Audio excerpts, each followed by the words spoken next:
Hey guys, I'm Shaizor here from Techno Unboxing, and today I'll be doing Redmi Note 8 Pro water test. So before we get started, let's have a look at the specs of this phone. This phone comes with 6.53-inch Full HD plus dot-notch display with a resolution of 2340 by 1080p. This phone has MediaTek Helio G90T and it's running on Android version 9 with MIUI version 10.4.3 on top of it. This is a 6GB of RAM with 128GB of internal storage. On the back it has a 64MP quad camera setup and this is a hollow white color. This phone looks very premium. And as you can see, the phone is fully working. Now let's keep this phone in here. And now I'm gonna start the timer and start filling up the water.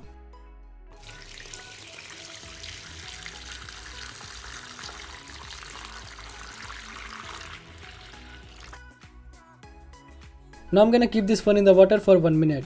This phone is not fully water resistant. Let's see if it can survive my water test. What do you guys think? Do you think it can survive? Let me know in the comments below. Let's flip this phone.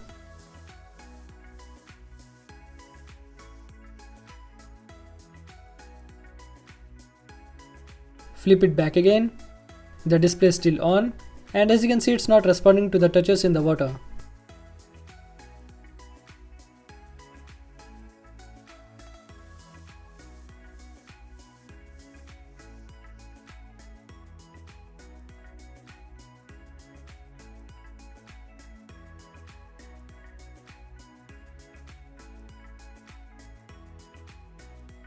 And now it's going to be 1 minute.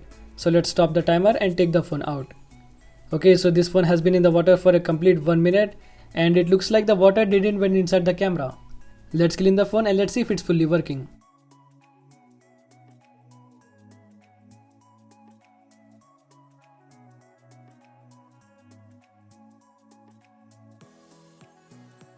The phone turned on and yes, the phone is working, and also it's very responsive to the touches. The fingerprint sensor is also working. As you can see, it unlocks the phone as soon as I touch the fingerprint sensor. I don't see any delay. The face unlock is also working. It unlocks the phone as soon as I look at the phone. Now let's open up the camera. The camera is also working. Let's take a quick photo of this box. And it still takes photos with good details and contrast. As you can see, the back camera looks perfect. The water didn't went inside the back cameras as well as the front facing camera. But there is still some water in the headphone jack and in the charging port. Let's check the speaker. Hey guys, I'm Shaizor here from Techno Unboxing, and today I'll be doing Redmi Note 8 Pro versus Redmi K20 speed test. So before we start the speed test, let's have a look at the specs of these phones. The Redmi Note 8 Pro comes with a MediaTek Helio G. The speaker is also working without any problem. It's loud and clear. The phone is also getting charged without any issues. And also it's charging with a quick charge. Volume rockers are also working. So yeah, the phone is fully working. The Redmi Note 8 Pro survived my water test. Thanks for watching the video. I hope you really enjoyed. For more videos like this, subscribe to my channel and click that bell icon to get notified every time I upload a new video. And also follow me on social media. The links will be in the description below.